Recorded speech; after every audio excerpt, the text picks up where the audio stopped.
hemos hecho en la teoría, el tema de el sistema digestivo, que está conformado por la cavidad bucal y el tubo digestivo, ¿no? La cavidad bucal con sus partes muy especiales, ¿no? El vestíbulo, la cavidad bucal propiamente dicha, ¿no? Y el tubo digestivo desde el esófago hasta el recto, ¿no? Entonces, o ano. Cada una de ellas tiene actividad y función dentro de lo que es el sistema digestivo, ¿no? Si hablamos de la boca, ¿no? Para poder ingerir los alimentos, triturarlos y empezar el proceso de llevar a su mínima expresión para que puedan ser absorbidos a nivel de tracto gastrointestinal. También conversábamos, ¿no?, de que para todo este proceso, todos los órganos, ¿no?, son importantes. No hay ningún órgano que esté de más. Entonces, dicho esto, vamos a ver. Vamos a ver anatomía de la cavidad bucal, labios y mejillas. Entonces, vemos una boca, ¿no? Es un gráfico, ¿no?, en la cual podemos ver algunas estructuras que nos van a permitir delimitar la boca propiamente dicha. Entonces, la boca va a tener dos partes, les decía, ¿no? Un vestíbulo que va a estar antes de los dientes y encías, pero después de los labios. Y toda esta parte que vemos acá es el vestíbulo. Luego tenemos la cavidad bucal propiamente dicha, ¿no? Todo lo que está detrás de los dientes, ¿no?, prácticamente hasta los pilares palatofaringeos, ¿no?, que es donde nos van a dar el límite de la boca. El vestíbulo tiene como límite, ¿no?, los labios, que serían estos de acá, y las mejillas, que van a estar a estos niveles, ¿no? El límite interno va a estar dado a través de las encías y los dientes, ¿no? A nivel del límite interno, al lado de la mejilla, ¿no?, vamos a tener esta papila, ¿no?, que es la papila parótida. No es sino la desembocadura, ¿no?, de la glándula parótida, ¿no?, la glándula salival mayor que tenemos que tener presente, ¿no? Entonces, ustedes más adelante cuando hagan evaluación, justamente van a hacer este tipo de evaluación. No es simplemente ver orofaringe, a veces por el apuro no vemos, ¿no?, al momento de hacer la semiología de la boca, fundamentalmente cuando hacemos trabajos, o mejor dicho, evaluaciones por problemas respiratorios, no solamente debemos ver la orofaringe, tenemos que ver las piezas dentales, la mejilla, ¿no?, la lengua y el paladar, porque puede haber algún tipo de lesión a estos niveles que lo podemos dejar pasar desapercibido y pensar que no hay un problema obstructivo. Los problemas, ¿no?, de abscesos parotídeos, abscesos en mejilla, problemas de lesiones a nivel de paladar son muy frecuentes, sino que no nos percatamos y los pasamos por alto.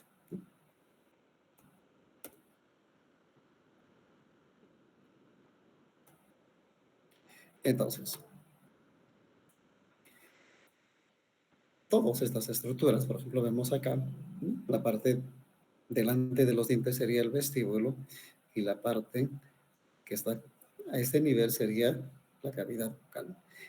En ese aspecto, si nosotros vemos entre la última molar, ¿no?, y la pared de la orofaringe, ¿no?, lateral, hay una comunicación, ¿no? No es totalmente cerrado y tampoco está totalmente lleno de dientes, ¿no? Hay un pequeño espacio a través del cual va a haber una comunicación, ¿no?, entre el vestíbulo y la cavidad oral, ¿no? Y encontramos a este nivel y a este nivel. Entonces, en la boca, o en la cavidad bucal, vamos a tener los límites anterolaterales, ¿no? Y los límites anterolaterales están dados por quién, por los alvéolos, ¿no?, y los dientes, ¿no?, y las encías que también están. Entonces tendríamos los arcos alveolares, ¿no?, los dientes y las encías.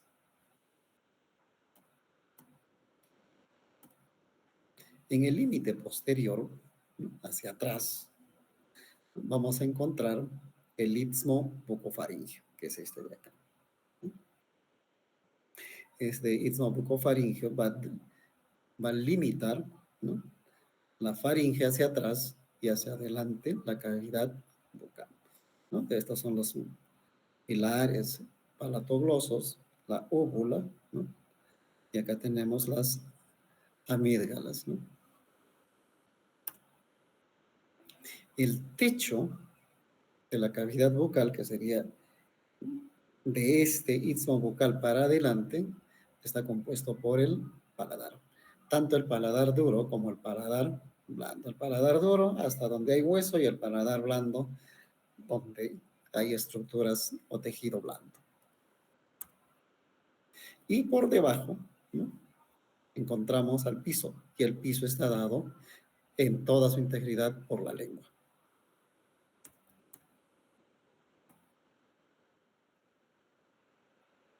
¿No?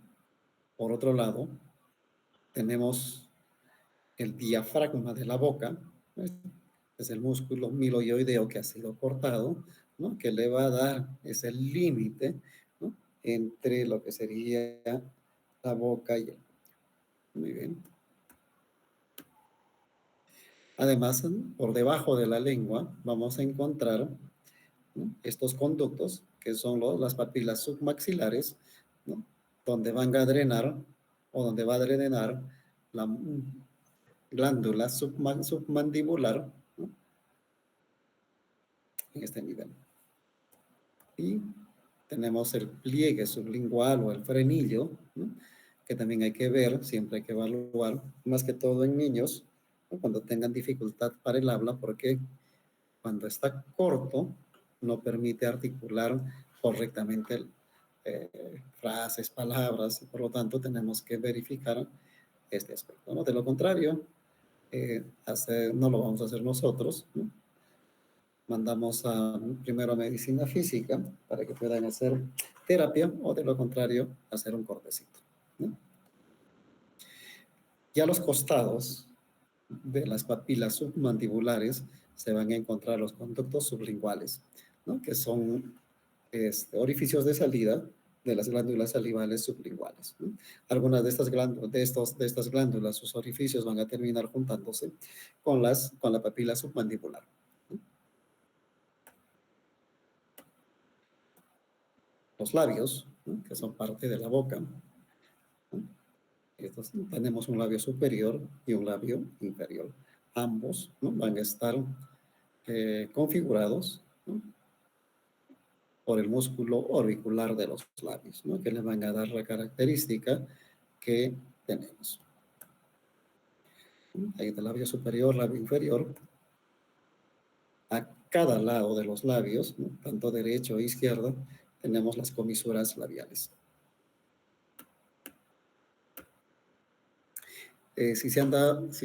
Todos, ¿no?, si somos observadores o no, en la mitad del labio superior, ¿no?, tenemos una pequeña hendidura, ¿no?, en algunos más notorio que en otros, ¿no? Eso se llama filtrum.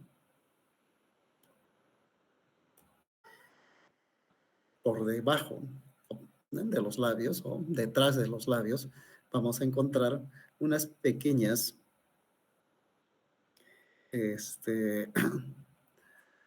membranas, vamos a llamarles así, ¿no?, que van a permitir el límite, ¿no?, y que se denominan los frenillos de los labios, tanto superior como inferior. Las mejillas, ¿no?, a los costados que tenemos, ¿no?, van a estar compuestos, ¿no?, por el músculo bucinador y las glándulas salivales, ¿no? Entonces, este es importante.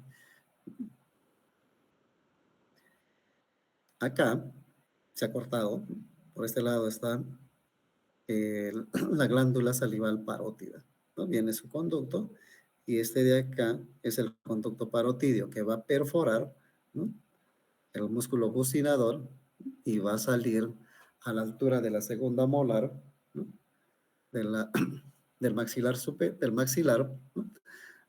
Y se va a convertir en la papila parotidia.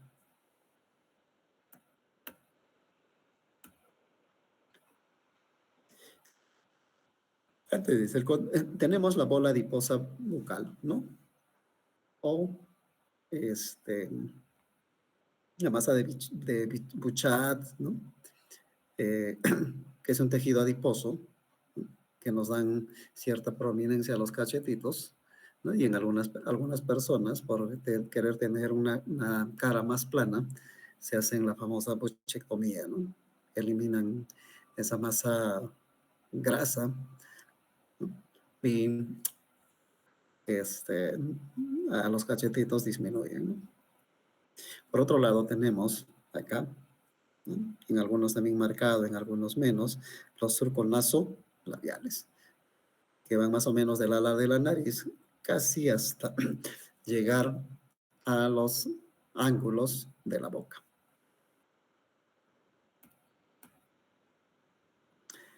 Bueno, acá tenemos el rasgo pterigomandibular, ¿no?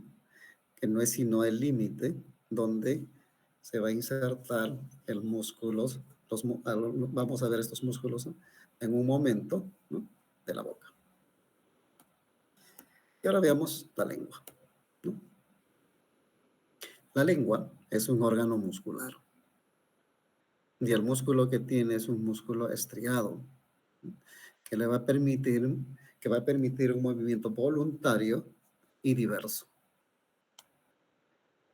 Esta lengua se va a insertar en el hueso hioides, ¿no? Vamos a ver cada uno de los músculos que pertenecen a la lengua, tanto intrínsecas como extrínsecas, ¿no? Se va a insertar a la mandíbula. Ya vayan recordando cuál era la estructura acá en la cual se insertaba. Se va a insertar, ¿no? A nivel de la apófisis estiloides, ¿no? Y a nivel del músculo constrictor de la faringe, ¿no? Entonces, como ven, tenemos varias inserciones de la lengua que le van a permitir justamente, primero, estar fijos en ese nivel. Dos, que no se retraiga hacia atrás, porque también que si no tuviésemos este tipo de fijación, ¿no? O inserción, que la lengua caería hacia atrás. Y esto hay que tener cuidado, ¿no? En el momento de que los pacientes estén inconscientes o cuando se ponga anestesia general, ¿no? Para los que en algún momento, alguno de ustedes probablemente va a ser anestesiólogo, tiene que ver la protección justamente de la vía aérea al momento, para que la lengua no se caiga, ¿no? Podemos utilizar un tubo de Mayo o intubar al paciente para que, como vuelvo a repetir, para que esta lengua no se caiga. Y al momento de caer se taparía todo lo que es el tracto respiratorio y el pacientito podría morir por asfixia, ¿no? Y acá tenemos un músculo que también le vamos a darle su nombre en su momento, que va a tener fijación, ¿no? Al paladar, ¿no? Entonces, con eso tendríamos la inserción de la lengua. Entonces, la lengua, volvemos a repetir, se inserta a nivel del hueso hioides, se inserta a nivel de la mandíbula, a nivel de la apófisis estiloides, ¿no? A nivel del músculo constrictor de la faringe y a nivel del paladar. Ay, sí, el nombre de este músculo palatogloso, ¿no? Entonces, las funciones que tiene la lengua, ¿no? Deglución, gustativa, masticación y articulación del lenguaje, ¿no? Deglución al momento de masticar, ¿no? Se produce el bolo alimenticio y la lengua va a tratar de empujar hacia atrás, ¿no? Gustativa, recuerdan ustedes que la lengua está compuesta por papilas, ¿no? Los 4 tipos de papilas, ¿no? Las filiformes, tal vez las que no tienen botón sináptico, ¿no? Y el resto, botón sináptico, botón gustativo, y el resto de las papilas sí tienen botones gustativos, ¿no? Masticación ayuda a mover el bolo, ¿no? Hacia los lados laterales, ¿no? Para que los dientes puedan hacer su acción. Y articulación del lenguaje, ¿no? Nos permite hablar, ¿no? Y emitir sonidos que van a ir acoplándose con otras estructuras más. esta lengua va a presentar una punta, ¿no? o vértice, ¿no? Que va a estar más o menos relacionado a nivel de los incisivos. Y tiene un dorso, ¿no? Como vemos es todo esto, ¿no?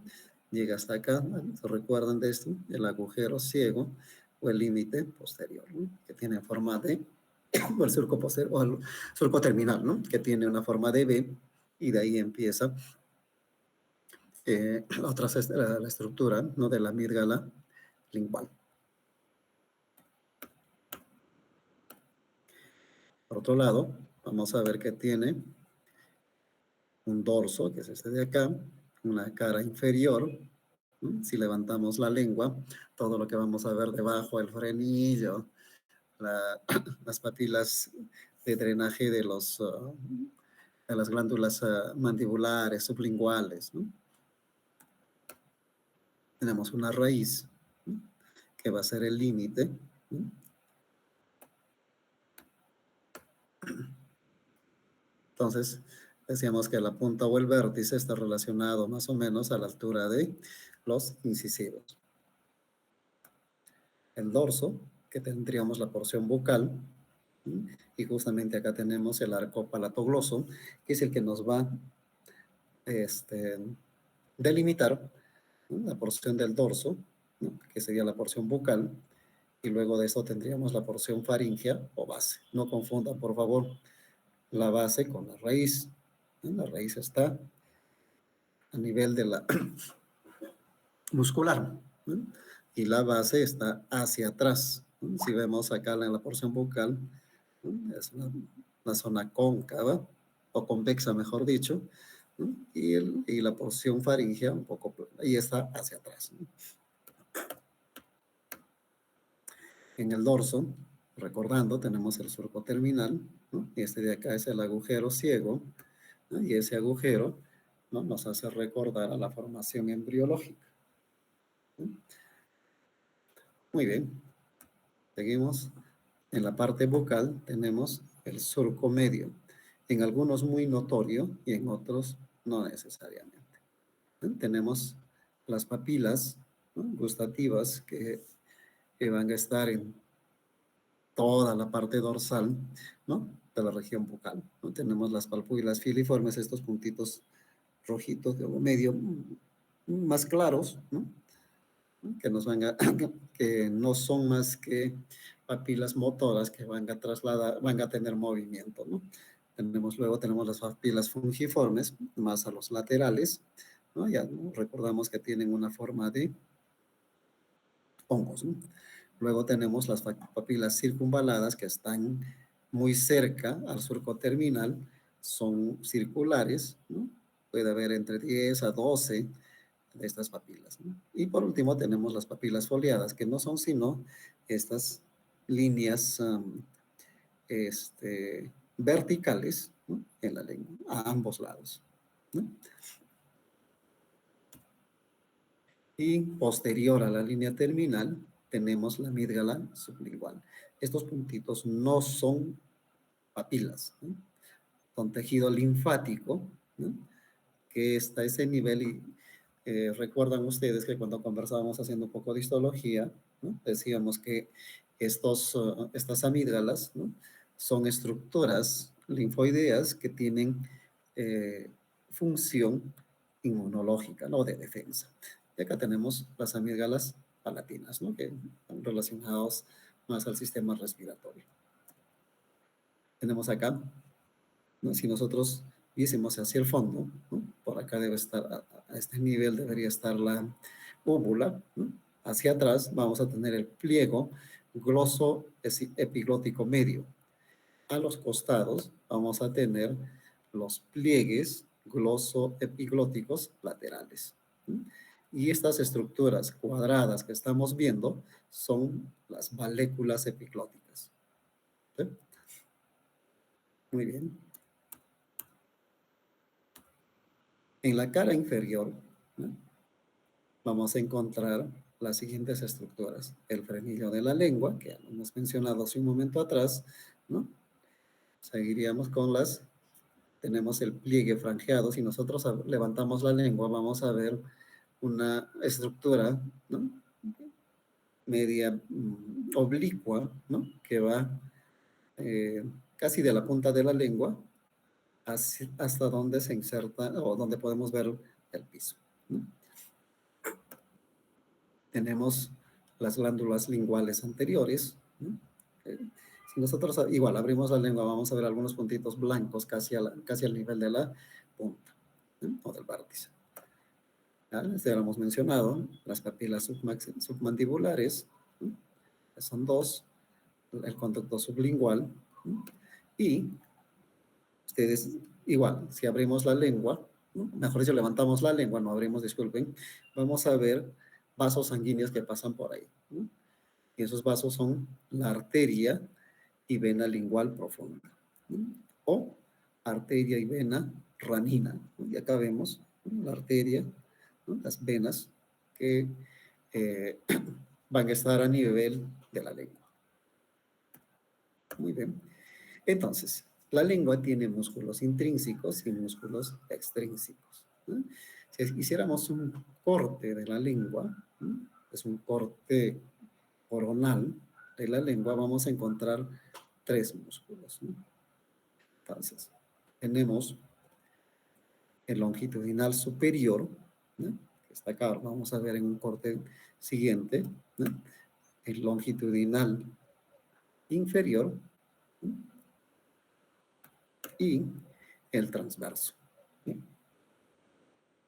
Entonces, vemos acá unas líneas que van en sentido transversal y otras líneas que van en sentido vertical.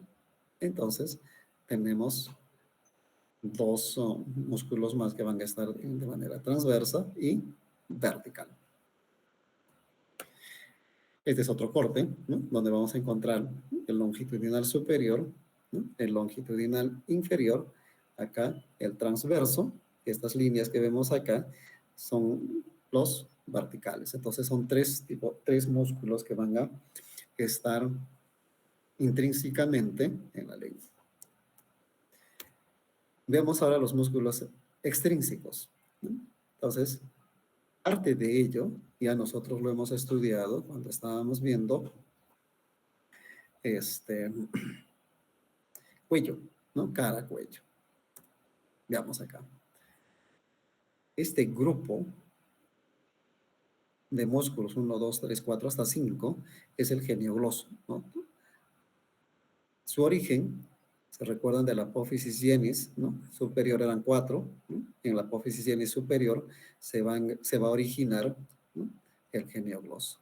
Se va a insertar en la cara inferior de la lengua y un grupo en el hueso hioides. Luego tenemos el hipogloso, ¿no? Y el hipogloso también tiene su origen en el asta mayor y el cuerpo del hueso hioides. Se va a insertar en el borde lateral y cara inferior de la lengua, ¿no? Su función va a retraer la lengua.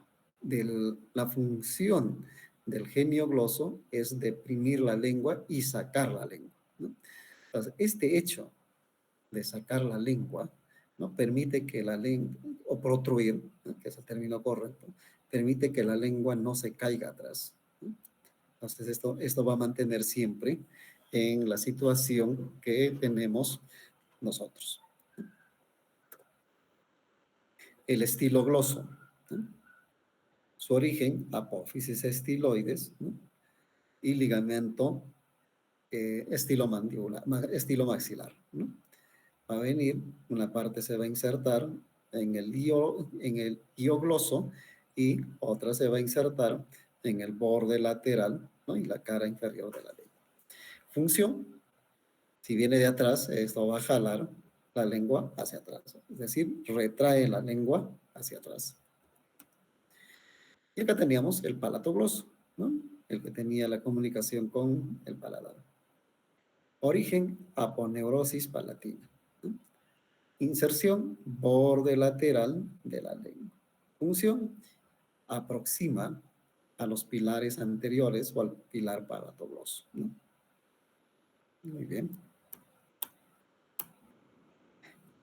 Y este músculo, el condrogloso, ¿no?, que está debajo de este músculo. ¿Cuál era este? El iogloso, ¿no? Que venía así. Esto se ha cortado y se está viendo el condrogloso. El condrogloso tiene origen en el hueso hioides, ¿no? En esta gráfica se ve que llega solo hasta el heniogloso, ¿no? Pero la descripción hace referencia de que este músculo condrogloso, ¿no?, se inserta en el dorso de la lengua, ¿no? No tiene una función definida, ¿no?, pero estos serían los músculos extrínsecos de la lengua: geniogloso, hipogloso, estilogloso, palatogloso y condrogloso, ¿no?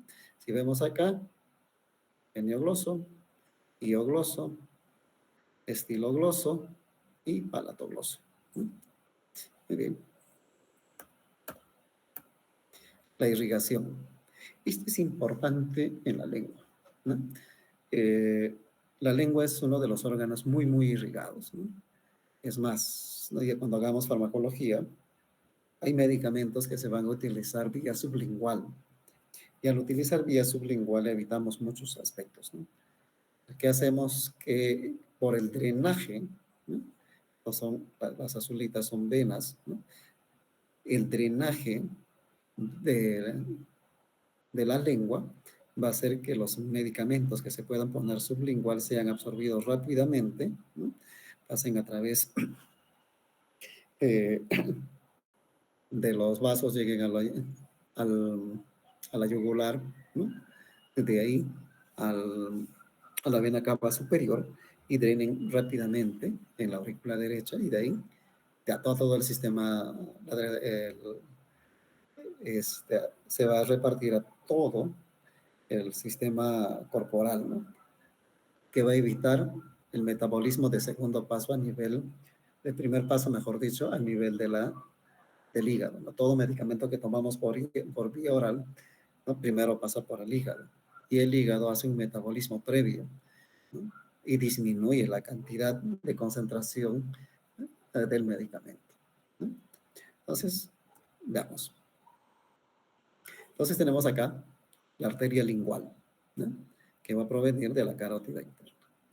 Esta arteria lingual, ¿no?, que es esta de acá, se va a dividir en dos, ¿no? Va a dar origen a la arteria dorsal de la lengua, que es esta de acá, y esta sigue, y a la arteria, ¿no?, anterior de la lengua, o a la arteria profunda de la lengua. Entonces tenemos dos, ¿no?, la arteria lingual, ¿no?, y esta arteria lingual va a dar origen a dos ramas, ¿no?, a la rama dorsal de la lengua y a la rama profunda de la lengua, o la que mencionamos hace un momento atrás como la arteria ranina, ¿no?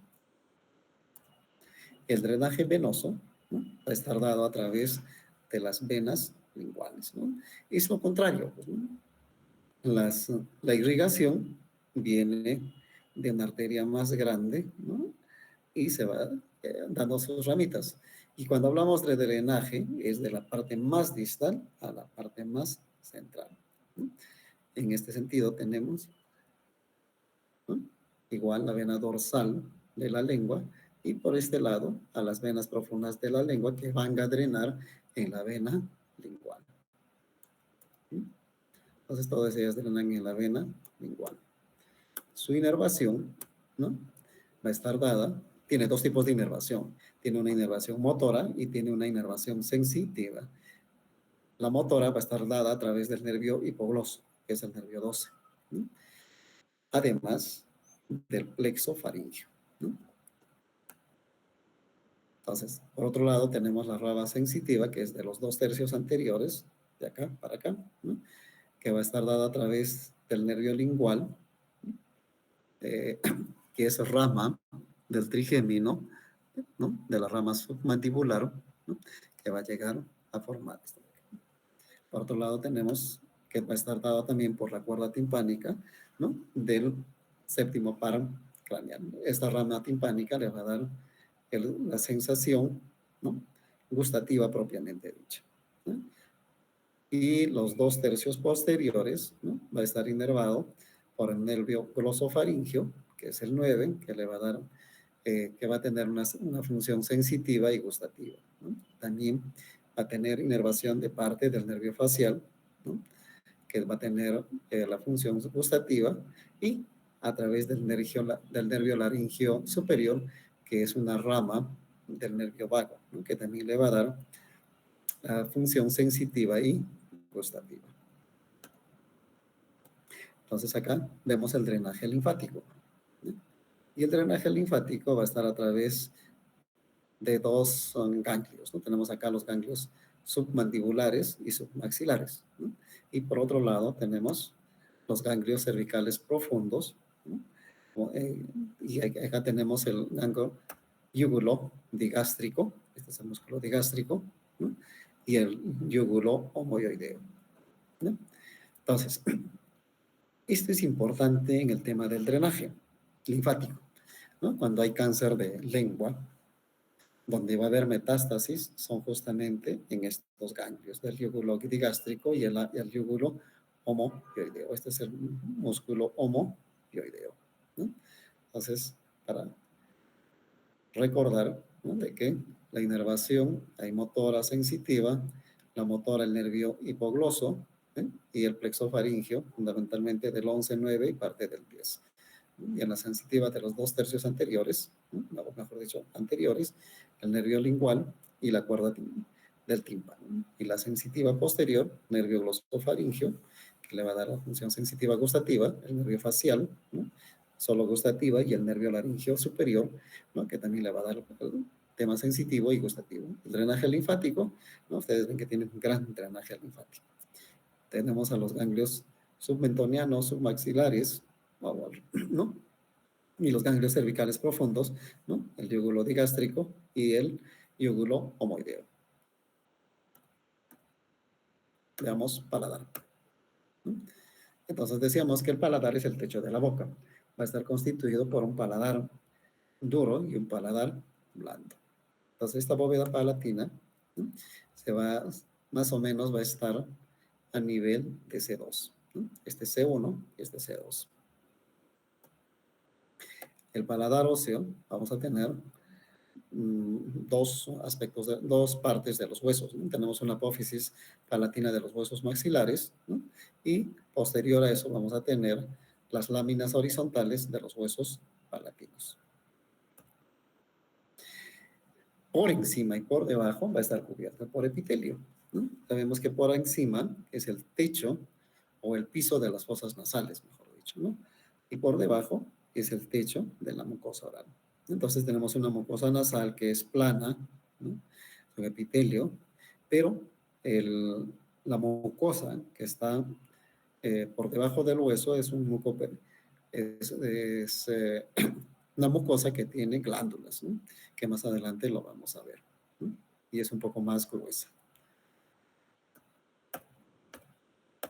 Otra vez vemos acá, ¿no? Este es un corte visto de abajo, ¿no? Tenemos las apófisis palatinas de los huesos maxilares, ¿no?, el rafe, estos orificios, ¿no? Tenemos acá las láminas horizontales de los huesos palatinos, ¿no? Entonces, al momento de hacer un corte y poder ver, ¿no?, les decía, estas son glándulas salivales, que lo vamos a ver ahora, ¿no? Entonces, haciendo el corte, vamos a encontrar, ¿no?, que vamos a tener las glándulas palatinas, ¿no? Sacamos el epitelio y encontramos las glándulas palatinas. Acá hay un rafe, ¿no?, una estructura un poco elevada, que es el rafe palatino. Tenemos la papila incisiva. Si viésemos detrás de los incisivos, va a haber una pequeña prominencia, ¿no?, que nos va a decir que es la papila incisiva. Y ustedes han visto, ¿no?, si se ven en el espejo, ¿no?, van a ver unas líneas horizontales a cada lado. Esos son los pliegues palatinos transversales. bueno, que no se nota, el toro palatino no es sino una prominencia que se puede dar entre los dos tercios anteriores y el tercio posterior, ¿no? A veces cuando uno pasa con el dedo, hay una prominencia, ese es el toro palatino. Ahí en esta gráfica no está, ¿no? El velo del paladar, que lo hemos visto, también está constituida por glándulas palatinas, ¿no? Que son estas de acá. Tenemos a la úvula, ¿no? Y vamos a ver en un momento más, tenemos el arco palatogloso, que es el más... Tenemos dos arcos si abrimos la boca, uno, vamos a decir, más anterior y uno más posterior, ¿no? Entonces, el arco más anterior es el palatogloso, ¿no?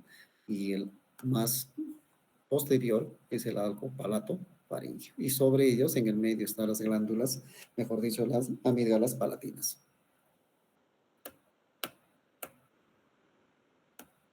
Entonces, el paladar va a estar conformado por músculos, ¿no? Y ahí tenemos los músculos del velo del paladar. Ustedes ven acá una estructura media blanquecina, ¿no? Esa estructura es la aponeurosis palatina. Importante porque sobre esta aponeurosis se van a insertar, ¿no? O van a tener origen algunos de los músculos, ¿no? Entonces, vamos a ver. Acá vemos la apófisis, la aponeurosis palatina en otro corte, ¿no? Tenemos al palatogloso, ¿no? Que va a dar al pilar palatogloso, ¿no? Origen, aponeurosis palatina, ¿no? Acá está su origen, la aponeurosis palatina, su inserción, pared lateral de la lengua y paladar, ¿no? Función, aproximar, o sea, jalar, ¿no? La lengua hacia los pilares anteriores. Luego vamos a tener otro musculito que está acá, que es el palato faríngeo. Lo que les decía, dentro de estas está entre estas dos va a estar las amígdalas palatinas, ¿no?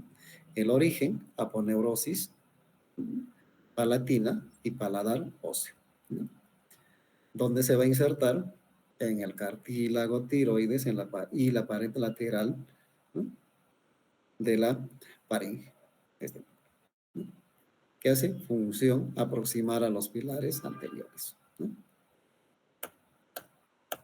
Luego tenemos, bueno, vista de otra manera, el palato gloso y un poquito más atrás el palato faríngeo. Muy bien. Y aquí tenemos el músculo de la úvula. Origen, espina nasal posterior y la aponeurosis palatina, que es la aponeurosis palatina. Inserción en la mucosa de la úvula.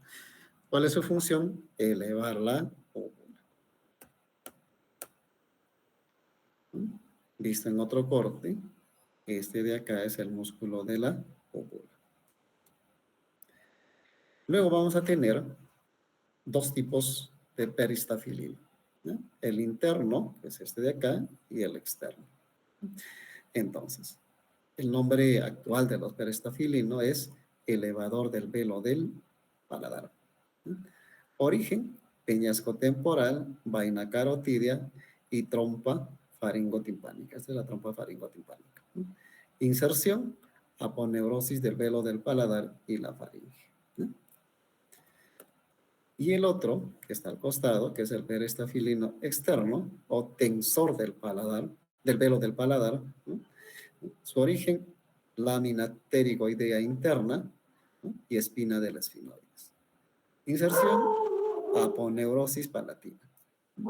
Función, tensa el velo del paladar, abre la trompa faringotimpánica. Vista en otro corte, ¿no? Tenemos ahí el elevador del velo del paladar o el peristafilino interno y cortando tendríamos el peristafilino externo o tensor del paladar. Vean que esto hace como un bucle acá, ¿no? Y se inserta en la aponeurosis palatina. Veamos ahora el tubo digestivo, ¿no? Esófago.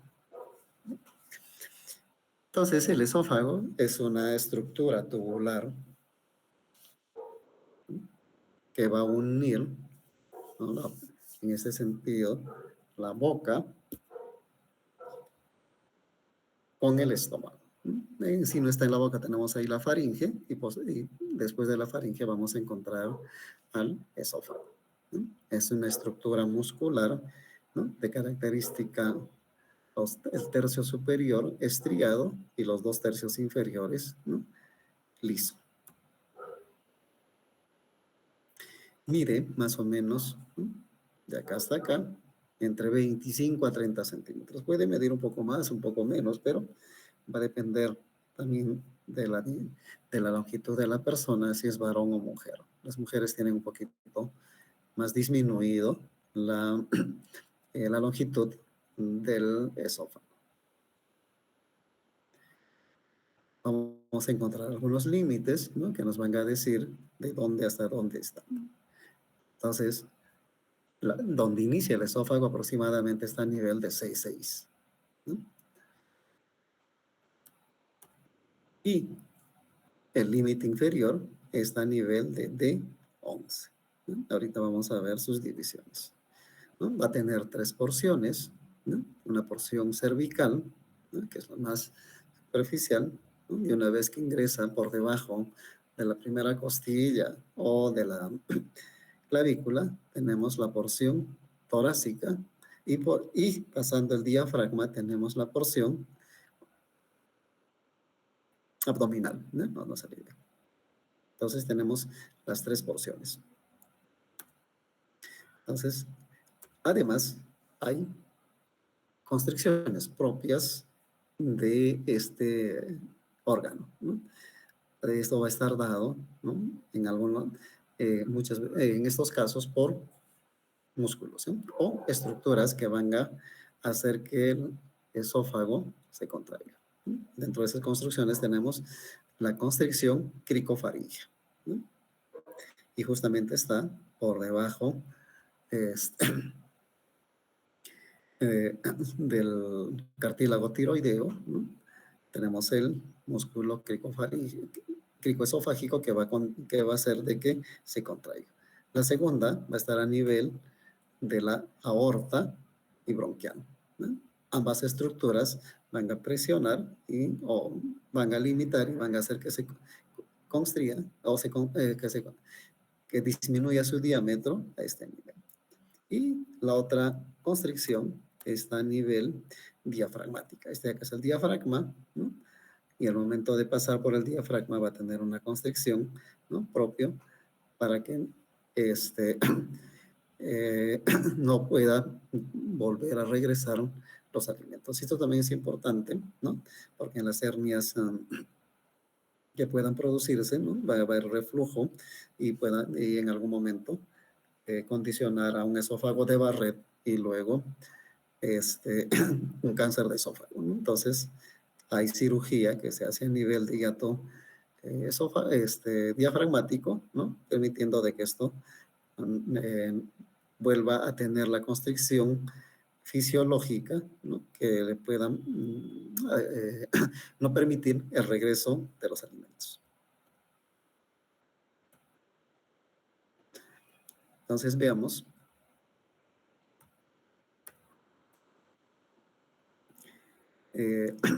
Bueno, hablamos de la porción torácica que abajo, ¿no?, aquí, ¿no? Entonces, el tipo de músculo, una parte todavía es estriado y otra parte liso, ¿no? Estriado está por acá y luego liso. Entonces, como vemos acá, ¿no?, el esófago, pues este de acá va bajando, ¿no? Va a estar posterior y lateral a la tráquea, ¿no? Va a seguir bajando, ¿no? Se va a hacer un poco más lateral, ¿no? Tenemos ahí a los bronquios primarios, ¿no?, la arteria aorta, ¿no?, y la arteria aorta también va a ser en un momento lateral, ¿no?, y luego casi medial al esófago. Entonces, va a tener relaciones, ¿no? Y esa relación de las relaciones esofágicas en la porción torácica tenemos anteriormente a la tráquea, ¿no? Tenemos a los bronquios, fundamentalmente al primario izquierdo. El derecho no tiene casi la relación con con el esófago, ¿no? Con el aorta que mencionábamos, ¿no? El arco aórtico, la arteria aorta torácica, ¿no? Y posteriormente la arteria aorta abdominal. Tenemos acá el plexo esofágico, ¿no? Todas estas de acá que son ramas del nervio vago, ¿no? También tenemos en este corte la arteria pulmonar, ¿no? Que va a estar por delante del esófago, y por la parte posterior vamos a encontrar los troncos vagales, ¿no? Seguimos con las relaciones. Anterior tenemos al corazón, ¿no?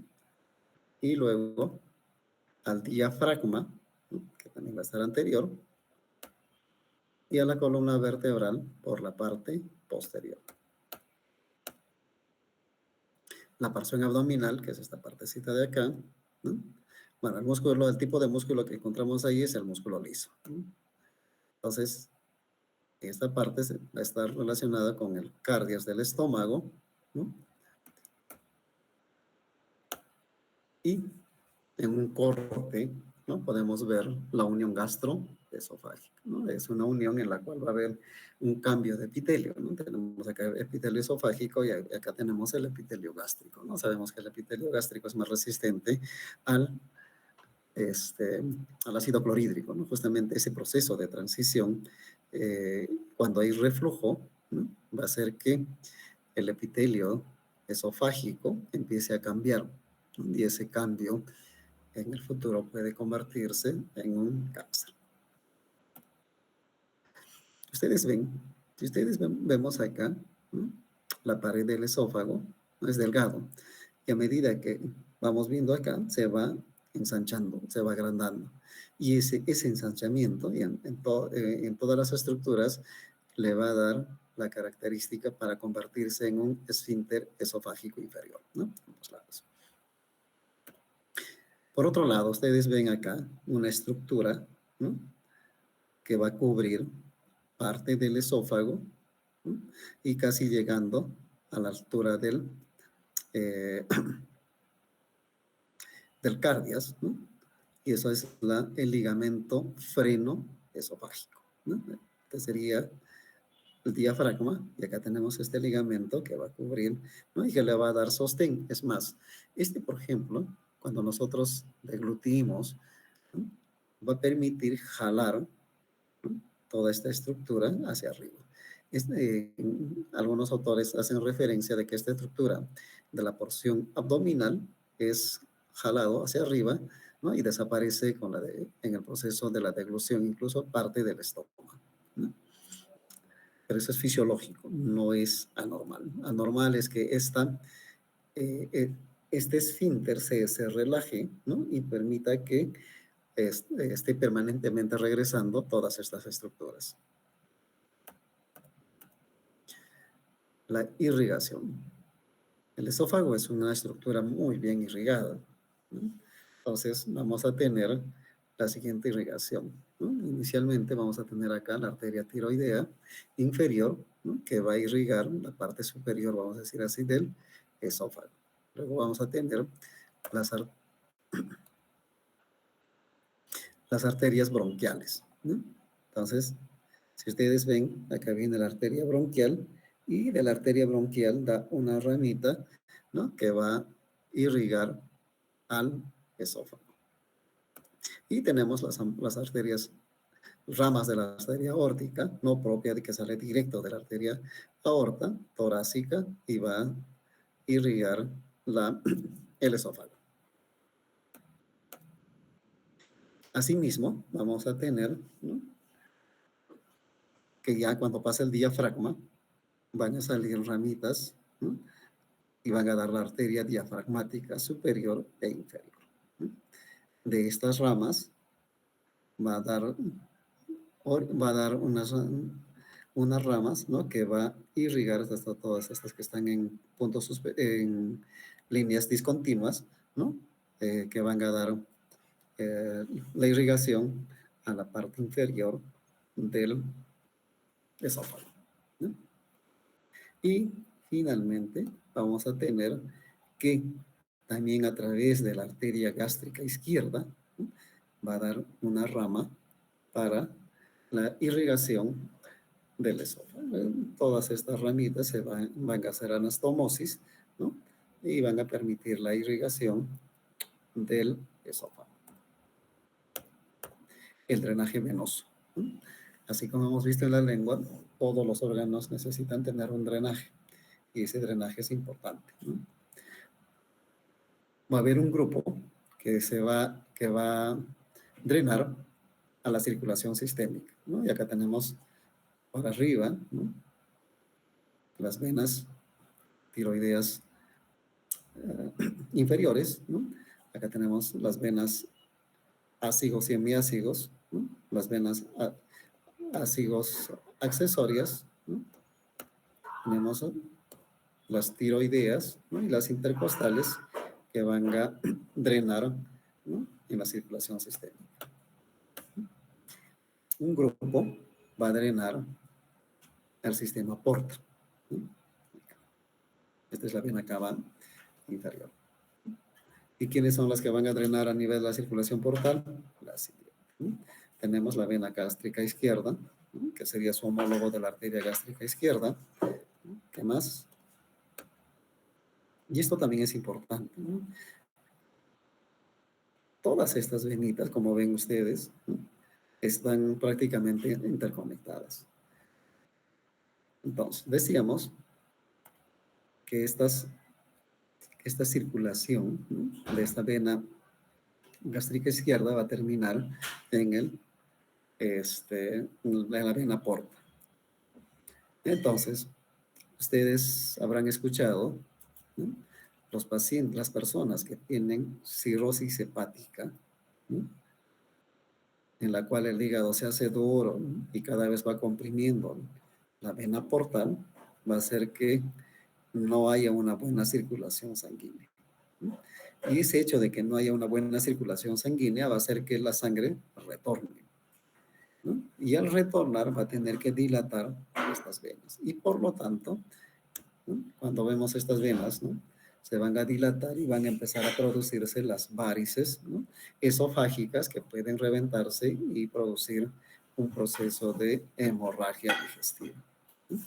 Entonces, ya sabemos del por qué las varices, ¿no?, esofágicas en pacientes con cirrosis hepática. Su inervación va a estar dada por la vía parasimpática y la vía simpática, ¿no? Entonces, en la vía parasimpática va a estar dada por los troncos vagales, que no es sino rama del nervio vago. Y la simpática va a estar dada a través del tronco simpático torácico, ¿no? Ahí están, son ramas postganglionares que van a inervar todo el esófago. Veamos estómago, ¿no? El estómago, ¿no?, es un órgano hueco, ¿no?, igual compuesta por músculo, y que va a estar dividido de la siguiente manera. Va a tener 4 porciones, ¿no? Una porción del cardias, ¿no?, que es esta parte de acá, que prácticamente va a estar en relación con el esófago, ¿no? La porción del fondo, ¿no?, cuerpo, y la región, ¿no? Entonces, las 4 regiones: cardias, fondo, ¿no?, cuerpo y la región pilórica, ¿no? Esta región pilórica, a su vez, se va a dividir en 2, ¿no?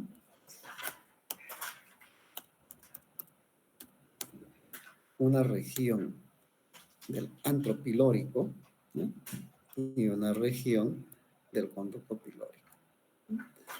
Entonces, un poco correlacionando con clínica, el antro pilórico es la zona de mayor riesgo para los procesos neoplásicos. Entonces, es raro, no es que sea raro, sino es más más frecuente a este nivel, ¿no? Va a tener curvaturas, ¿no? Una curvatura mayor y una curvatura menor, ¿no? Entonces, es la curvatura mayor y la curvatura menor. Va a tener escotaduras. Tenemos una escotadura, ¿no?, cardial, ¿no?, que justamente se va a dar a nivel de la unión entre el esófago y el estómago. Y una escotadura pilórica o incisura angular que prácticamente no es tan notoria, ¿no?, pero nos da, podemos ver cuando hay una ligera curvatura, ¿no?, y donde nos puede estar diciendo que es el límite entre el cuerpo y la porción pilórica, ¿no? Un límite así exacto, que decir de acá para allá es píloro y de acá para acá es, o mejor de región pilórica y de acá para arriba es cuerpo del estómago, no hay, son más relaciones un poco difíciles de determinar y tal vez más histológicamente. Tiene dos caras, una cara anterior, que sería esta de acá, ¿no?, y una cara posterior, que está, bueno, hacia atrás, pues, ¿no?, que va a estar en contacto con algunas estructuras.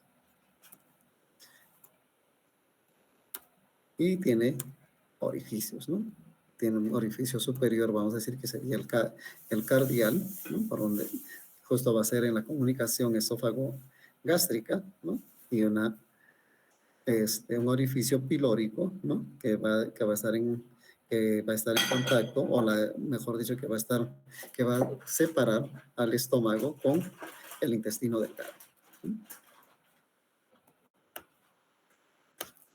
Bueno, regresamos. Y acá tenemos el esfínter pilórico, ¿no?, que no es sino, y al igual que mirábamos y teníamos un esfínter esofágico inferior, ¿no?, por agrandamiento de todo lo que es el músculo, ¿no?, y acá también va a formar igual el esfínter pilórico, ¿no?, y ustedes ven, va bajando y se va formando un agrandamiento muscular que le va a dar, ¿no?, el origen al esfínter pilórico, ¿no? Y acá vemos el esfínter pilórico cómo ha ido agrandándose, ¿no?, tomando mayor volumen en la musculatura, y de tal manera que hacen que este esfínter no permita el regreso del bolo alimenticio, acá sería kilo, ¿no?, hacia el estómago. Entonces, si vemos en el estómago y queremos hacer sus relaciones con otros órganos, hay que tener bastante cuidado, ¿no?, en el sentido de tener sus relaciones. Vamos a tener con qué órganos anteriormente está relacionado. Primero, ¿no?, levantamos un poquito, este es el hígado y este es el lóbulo izquierdo hepático, ¿no? Luego, vemos acá, este está cortado, este es el diafragma. El diafragma más o menos llega hasta por acá, ¿no?, y va a tener relación con el estómago. Acá está el colon transverso, ¿no?, es este, el colon transverso es este, ¿no? Cuando uno está acostado, ¿no?, es donde podemos ver más esta relación anteriormente. En la región posterior, ¿no?, levantamos nuevamente y vamos a tener las siguientes relaciones, ¿no? Entonces tenemos los pilares del diafragma, ¿no? Vamos a tener el tronco celíaco, acuérdense del tronco celíaco porque es importante para todo este proceso que va a dar sus ramitas, ¿no? Vamos a tener ahí la arteria mesentérica superior, la arteria hepática, ¿no?, y la arteria esplénica, ¿no? Es importante porque es el que le va a dar irrigación a prácticamente todo el segmento del abdomen, a sus órganos del abdomen. Luego tendríamos acá las glándulas suprarrenales, o la glándula suprarrenal izquierda, no la derecha, ¿no? Y un poquito más ahí tenemos al riñón, ¿no? Este es vaso, no es riñón, ¿no? El riñón está acá, el polo superior, este es vaso, ¿no? Y tendríamos, este es páncreas, esta es la cara anterior del páncreas, ¿no? Entonces, como ven, seguimos, ¿no? Detrás o por debajo está el mesocolon transverso, ¿no? Que va a tener relación posterior con el estómago.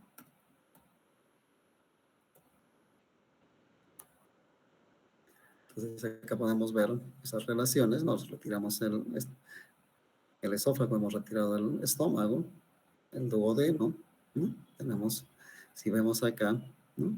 Páncreas, no se ve tan bien, ¿no? Pero los pilares están por acá. Pero tenemos acá, este está cortado, ¿no? El estómago, ¿no? Detrás del estómago está el páncreas. No es que esté pegado con el páncreas, ¿no? Hay un espacio, ¿no? Que va a estar separado por la bolsa omental, que es todo esto, ¿no? Entonces, no es que el estómago esté pegado con el páncreas, sino que hay un espacio, ¿no? Y ese espacio está cubierto por la bolsa omental. Este es vaso. Entonces hay relaciones peritoneales, ¿no? Y vamos a encontrar acá, ¿no? Lo siguiente. Entonces tenemos el epiplón menor, ¿no? Luego el epiplón mayor, ¿no?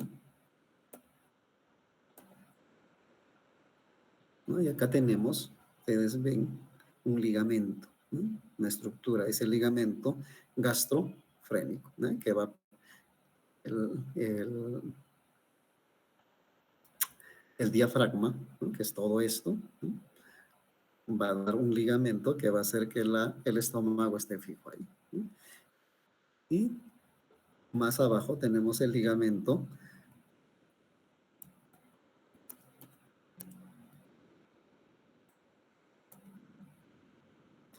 gastroesplénico, que es este de acá, ¿no?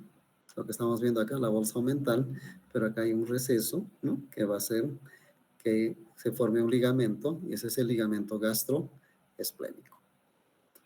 Veamos la irrigación, ¿no? El estómago también es muy bien irrigado, ¿no? Y eso necesita para el proceso de digestión, pues, ¿no? Entonces vamos a tener lo siguiente. Vamos a tener que va a estar dado a través de la arteria coronaria, estomáquica coronaria, ¿no? Que es esta de acá, la pilórica, que va a ser una rama, esta es la arteria hepática, ¿no? Entonces, y de la arteria hepática superior, ¿no? Va a salir la arteria pilórica, ¿no? Tenemos la arteria gastroepiploica derecha, ¿no? Que hay un error. Esta es la arteria gastroepiploica izquierda y esta es la arteria gastroepiploica derecha, ¿no? La izquierda es rama de la arteria esplénica, ¿no?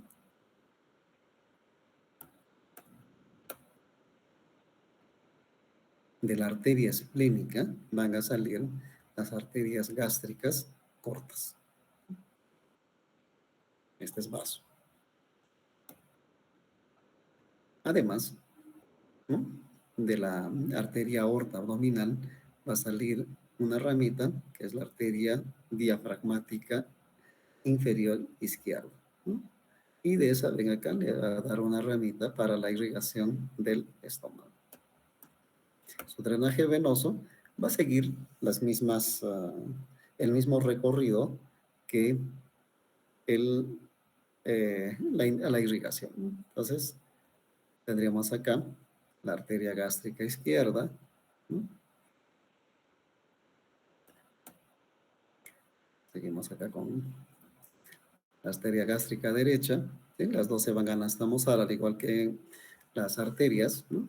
Se van a anastomosar y van a drenar en la vena porta. Luego tendríamos la arteria gástrica epiploica izquierda, la vena, mejor dicho. A este lado tendríamos la vena epiploica derecha, o gastroepiploica derecha, ¿no? Que va a drenar en también la porta, ¿no? Y tenemos una venita prepilórica, ¿no? Que es esta de acá, que también va a drenar en la arteria gástrica derecha, ¿no? Y luego en la porta. Sacando el estómago, tendríamos acá la arteria gástrica epiploica izquierda, ¿no? Que va a anastomosarse con la arteria gástrica epiploica derecha, ¿no? Estas van a drenar en la porta. La inervación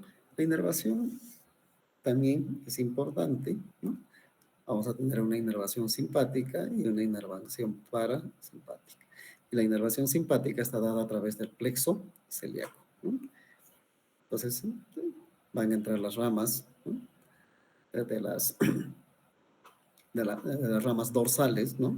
Van a llegar a estos ganglios y de estos ganglios van a irrigar a toda el estómago.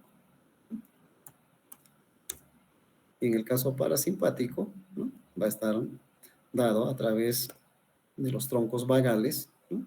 Que van a dar la irrigación a todo el estómago, ¿no? Solo para recordar, el parasimpático va a producir motilidad, incremento de la secreción de las glándulas, ¿no? En tanto que el simpático va a inhibir todo ese proceso. Veamos intestino delgado, primero el duodeno, ¿no? Entonces, el duodeno es una estructura corta de más o menos 25 centímetros, ¿no? Que tiene 4 porciones, ¿no? Y que tiene muchas relaciones este intestino, ¿no? Tiene relaciones peritoneales, ¿no? Con el epiplón menor. Luego tenemos a través del ligamento hepatoduodenal con el páncreas, el peritoneo parietal, ¿no?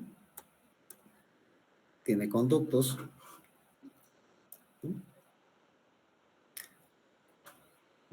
Acá tenemos el conducto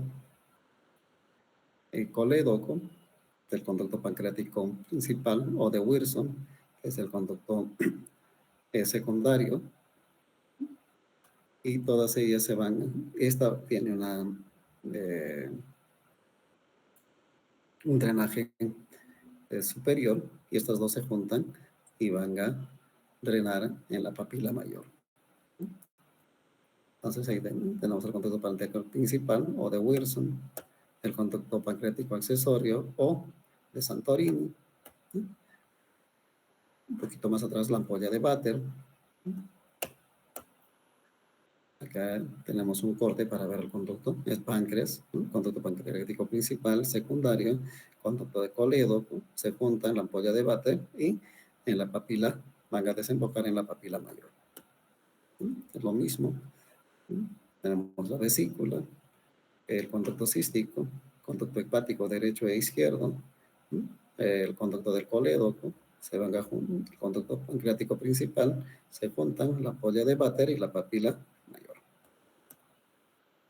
Ahí encontramos a la papila duodenal mayor y a la papila duodenal menor. También va a haber esfínteres, ¿no? Y esos esfínteres van a ser los siguientes, ¿no? El esfínter colédoco o de Odin, ¿no? Tenemos acá. Luego tenemos el esfínter del conducto pancreático, ¿no? Y luego tenemos el esfínter de la ampolla de Vater. Todos estos esfínteres permiten de que la secreción fluya en un solo sentido, ¿no? Y no pueda regresar, ¿no? Y teniendo al páncreas, ¿no? Secreta enzimas como proenzimas, ¿no? Que al entrar en contacto se van a convertir en enzimas, ¿no? Estos se activan y podrían producir una pancreatitis, ¿no? Y acá podemos ver los esfínteres, ¿no? Es el colédoco, tenemos acá el esfínter del conducto pancreático, el esfínter del conducto, mejor dicho, del colédoco, el esfínter del conducto pancreático, y acá vemos el esfínter de la ampolla de Vater, ¿no? Y esto la papila duodenal mayor. Su irrigación, ¿no? Tenemos a través de la arteria gastroduodenal, ¿no? Que es una ramita de la arteria hepática, ¿no? Tenemos la arteria pancreatoduodenal anterosuperior, ¿no? Esta que se ve un poco más clara, y la arteria pancreatoduodenal anteroposterior, que es la que vemos un poco más tenue, ¿no? Porque está hacia atrás, ¿no? Luego vamos a tener una rama de la mesentérica superior, ¿no? Entonces, esta es la mesentérica, ¿no? Entonces va a dar una rama, ¿no? Que va a ser la pancreatoduodenal antero inferior, que es esta de acá, y la que va en un poco más tenue, la arteria pancreatoduodenal anteroposterior, ¿no? Su drenaje, ¿no? Es similar, ¿no? a su irrigación, y vamos a tener ahí la vena pancreatoduodenal, ¿no? La vena prepilórica, ¿no? Y acá podemos observar, ¿no? El drenaje del duodeno. Inervación. La inervación del duodeno es similar a la inervación del estómago, ¿no? Tiene una inervación simpática, que hemos dicho que son raíces postganglionarias, ¿no? De los segmentos torácicos, ¿no? Tenemos acá. Y el tema de la parasimpática, ¿no? A través de los troncos vagales, ¿no? Del nervio vago. Vemos ilion y yeyuno, ¿no? Entonces, el ilion y yeyuno, o el intestino delgado, ¿no? eh, es la porción más larga del sistema digestivo, ¿no? Mide entre 6 a 8 metros, ¿no? En una persona viva, y en un cadáver puede llegar a medir hasta 9, 10 metros, ¿no? Es continuación del estómago, ¿no? Es el estómago, aquí está el duodeno, ¿no? Acá tenemos el píloro, ¿no? Donde inicia el, el intestino delgado, ¿no? Comienza en el esfínter pilórico, que lo hemos mencionado, termina, ¿no? En el ciego del intestino grueso, ¿no? Ahí está la válvula ileocecal, va a tener las siguientes porciones, ¿no? Tiene una porción que es el duodeno, ¿no? El yeyuno y el ilio, ¿no?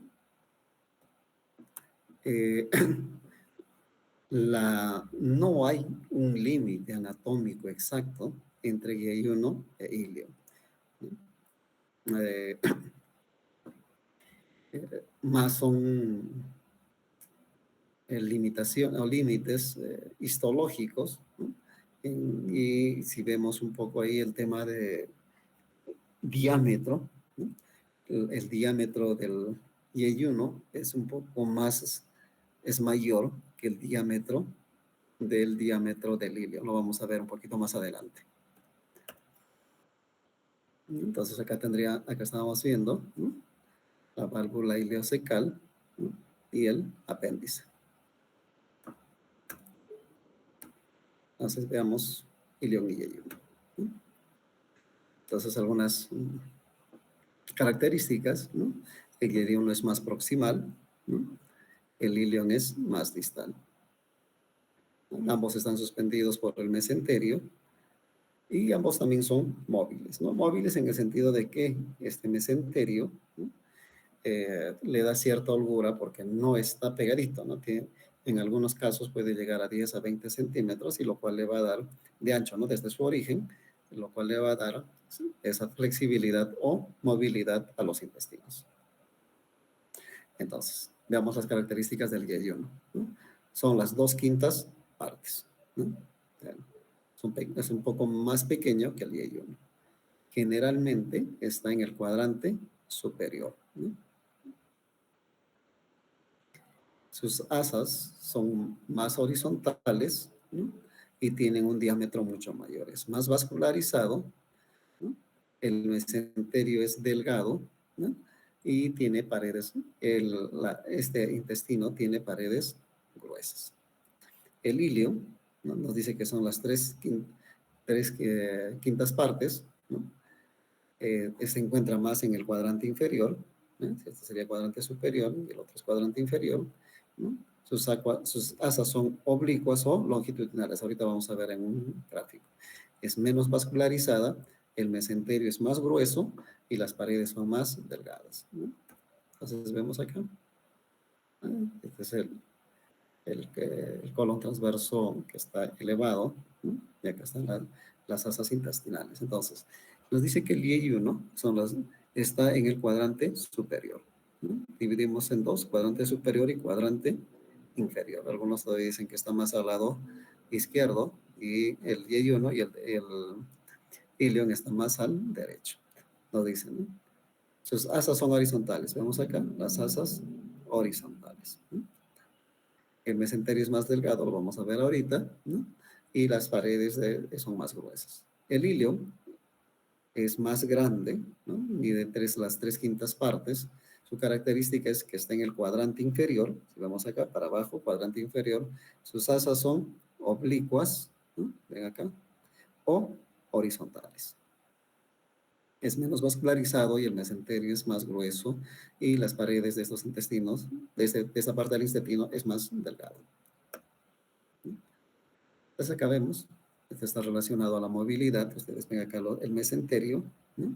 Y el mesenterio nos está haciendo ver de que le da cierta holgura para que se pueda movilizar, ¿no? Igual acá, ¿no? Y esta característica que estábamos viendo en el Y1 e ilium nos decía, ¿no?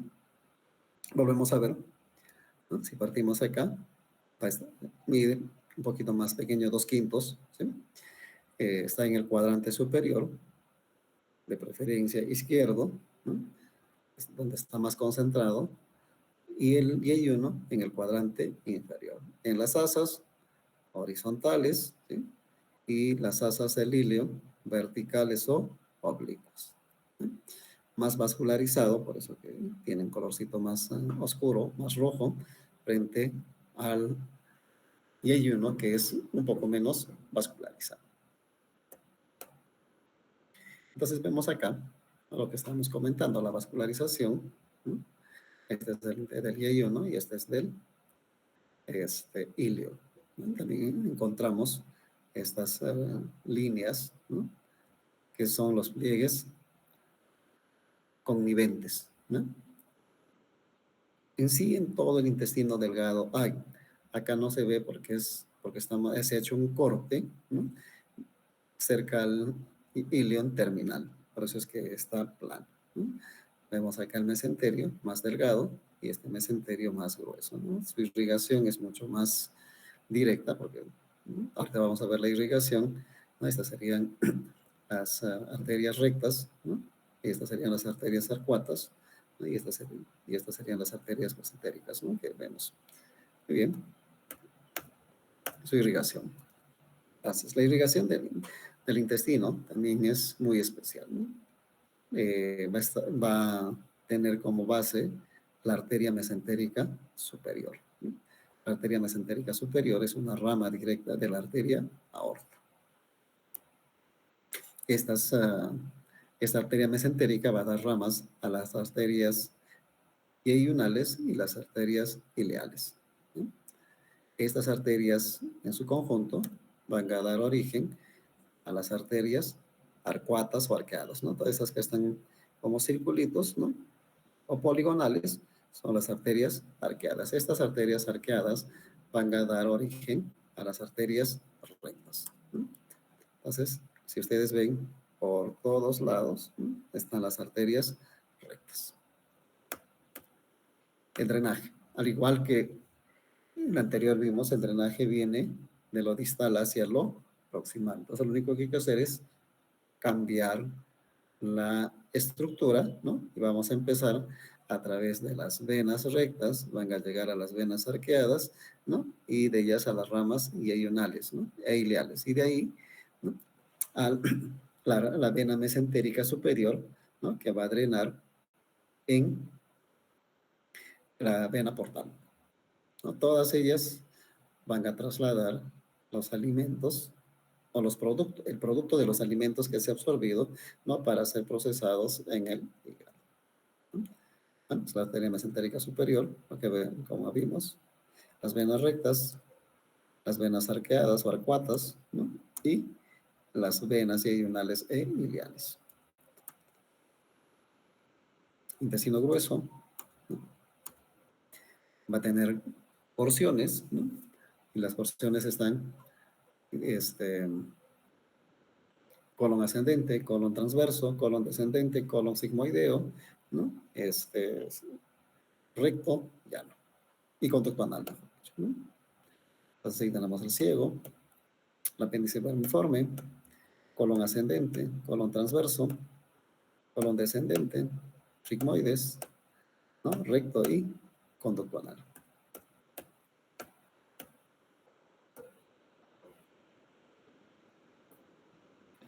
Entonces, el intestino grueso inicia con a nivel del ciego, ¿no?